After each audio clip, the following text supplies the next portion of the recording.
Today I'm reviewing a 2006 Honda Odyssey. The Honda Odyssey was first introduced in 1995 and is currently on its 5th generation. This 2006 model falls into the 3rd generation that was sold from the 2005 to 2010 model year and saw a minor refresh for 2008.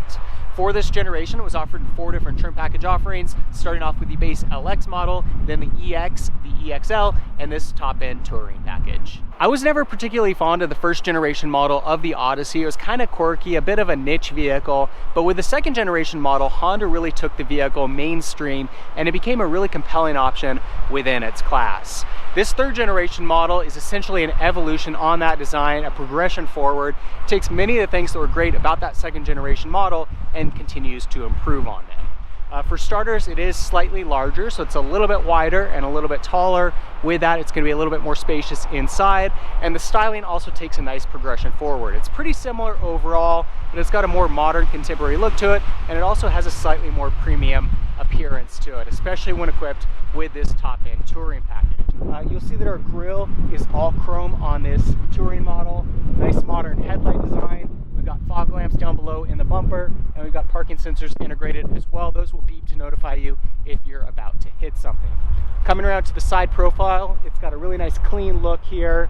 Minivans aren't the most stylish vehicles out there, but I actually think that the Odyssey pulls it off pretty well. It's got a really nice clean look to it, some nice creases. You'll see around the window compartment, we've got the chrome strip here that gives it a more premium appearance. This model is equipped with a set of aftermarket wheels, but even the stock wheels on the Odyssey are actually pretty nice looking. The Odyssey also comes standard with sliding doors on both the driver and passenger side, which really eases access into the cabin. This model is also equipped with heated mirrors on the driver and front passenger side, and these sliding doors are full power. Up top, we've got integrated side rails and a set of aftermarket Yakima crossbars. And then coming around to the back, it's got a really nice clean look here as well. Very large taillights with a nice modern design. Got this chrome strip that connects them, as well as our Honda emblem. We've got a backup camera down below, and again, we've got parking sensors in this rear bumper. You'll see this model is also equipped with a trailer hitch. And all around, you can see it's a pretty nice looking vehicle. Really nice progression over that 2nd generation model. And again, minivans aren't something to get all that excited about, but for its time and era, I think the Odyssey might be the most attractive minivan that was available. Looking into the Odyssey, you'll see that it's got a really nice interior design. It's a very attractive design, very simple, functional layout, and this top-end Touring model is very heavily equipped with features. It's actually really impressive, some of the available features on this model. You've got leather seating surfaces throughout and a number of other leather-wrapped surfaces. We've got power windows, power door locks, power heated mirrors, memory settings for 2 drivers, some storage space and cup holders built into the door here. Our driver's seat is full power. To the left of the steering column here, we've got controls for our sunroof, which is tilt and sliding. We've got the power doors for the driver and passenger side, power adjustable brake and gas pedals, electronic rear hatch. We can turn the parking sensors on and off. We can also turn off stability control or turn that back on. Steering wheel is leather wrapped, and you'll see on the left hand side we've got audio controls here. Right hand side we've got cruise control. We've got some voice activation features and a number of other setting controls here as well. You'll see the instrument cluster's got a nice clean look to it with our tachometer on the left, speedometer in the middle, fuel gauge and temperature gauge on the right. Center dash has a nice clean design with a touch screen here. Actually has navigation as well. So we've got navigation, some nice usable controls over here on the left hand side. If we go to our menu here, you can adjust some of the navigation settings, and then a number of other cool features here. If we click on the info button, we've got some voice command help, map legend, calendar where you can adjust some appointments, set reminders, and the vehicle will notify you. And then I've never seen this before, a calculator. Oh, wrong button. Calculator. I have never seen a vehicle with a calculator. I don't know that that's that helpful now that everyone's got a cell phone, but still kind of a cool idea for its time. And then you'll see we've also got the ratings button down below there. This is also really cool. If I push this open button, this screen will drop down and our CD player is hidden back behind. 6-disc CD player. Pretty impressive actually for a 2006. Getting up there in age. Push that again and this will go back up into place. And then we can also click on audio here, we've got a touch screen for our audio controls. We've got AM, FM radio, we've got XM radio, CD player, DVD player, and we can also connect a device using an auxiliary connection. Down below here, we've got our lighting controls for the cabin. We've got our gear shifter, a couple of vents, hazard lights, and we've got our climate control for the driver, front passenger side, and rear of the vehicle. Below that, you'll see you've got our audio system. It does have a premium audio system on this Touring model, so pretty nice sound characteristics. Again, you can use either the touch screen up above here, or you can use these controls down below, depending on your preference. Got a little compartment here with 2 cup holders. Down below, we've got our DVD player for the rear entertainment system. We've also got heated seats for the driver and front passenger side with a high and low setting. And then in the middle here, we've got 2 12-volt outlets.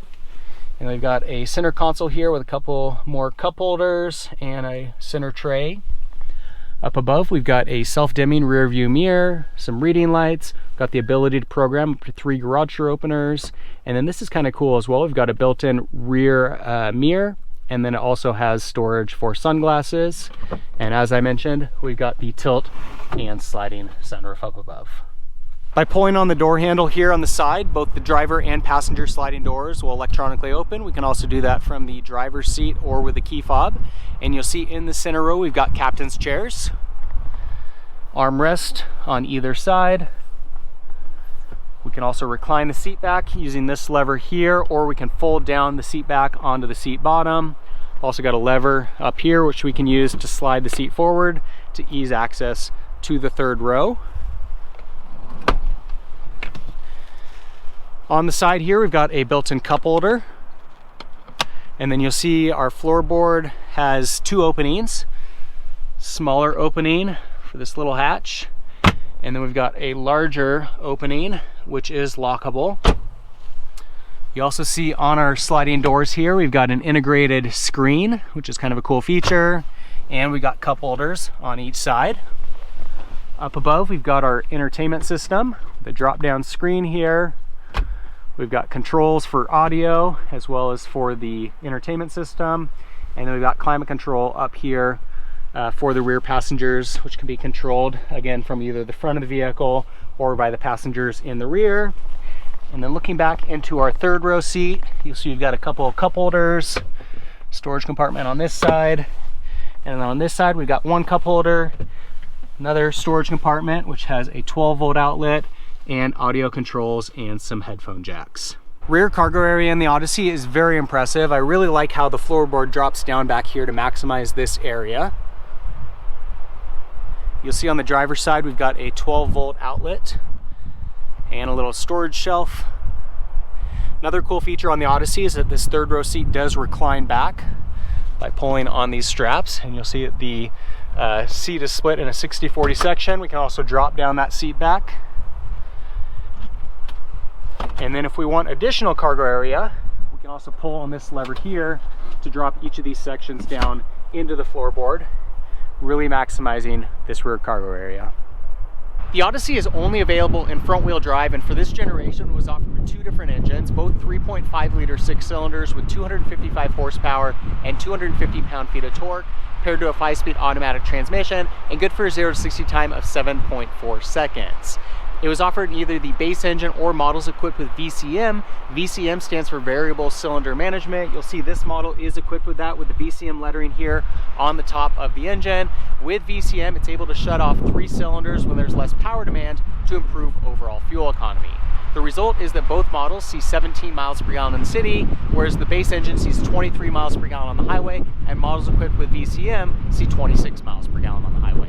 All around, the Odyssey is a really nice vehicle to drive. It's smooth, it's quiet, it's comfortable, it's got really nice plush seats. Really amazing the level of available luxury and tech features as well. You're probably gonna find more features on this Odyssey than most high-end luxury vehicles because it's designed to make family life as easy as possible. Obviously, these vehicles are very popular with families that've got kids, and they are a great vehicle for a long road trip.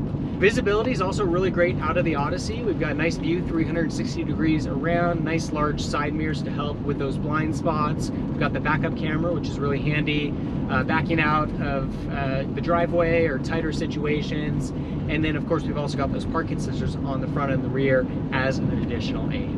If I was in the market for a minivan, the only hesitation I'd have about the Odyssey is the lack of an available all-wheel drive system. They come standard with front-wheel drive, which is okay in snow and ice, but given that there's some other options out there that are all-wheel drive, that's probably the route that I would go, living in a climate where we get quite a bit of snow. If you can look past that, the Odyssey is probably the nicest minivan option available. Because the Odyssey is built by Honda, that's also one of the highlights of the vehicle. It should have pretty good long-term reliability and durability. This model's got just over 160,000 miles on it and appears to be in great condition mechanically, and likewise the interior's held up pretty well during its lifespan. All right, we're gonna do kind of a rolling acceleration test. Not gonna fully put the foot down on the pedal, but give you a little sample of its acceleration capabilities. And just like that, we're up to 60 miles an hour. So pretty quick. Again, the 0 to 60 time on the Odyssey is 7.4 seconds, which is actually fairly quick.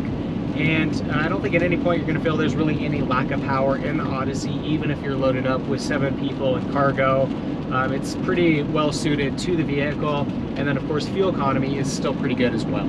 So all around, the driving experience in the Odyssey is quite good. It's comfortable, it's smooth, it's quiet, it's got a ton of luxury and tech features, it's quick, it's fuel efficient, and all around a great vehicle to drive. So that's a look at the 3rd generation model of the Honda Odyssey. As you can see, a really compelling option within the minivan segment. It's very stylish inside and out. Inside, it's got really comfortable seats. It's loaded with luxury and tech features, especially when equipped with this touring package. It's nice to drive, it's comfortable, it's fuel efficient, it's powerful, and of course it's a Honda, so it should also be very reliable long term. If you enjoyed today's video, make sure to give it a thumbs up.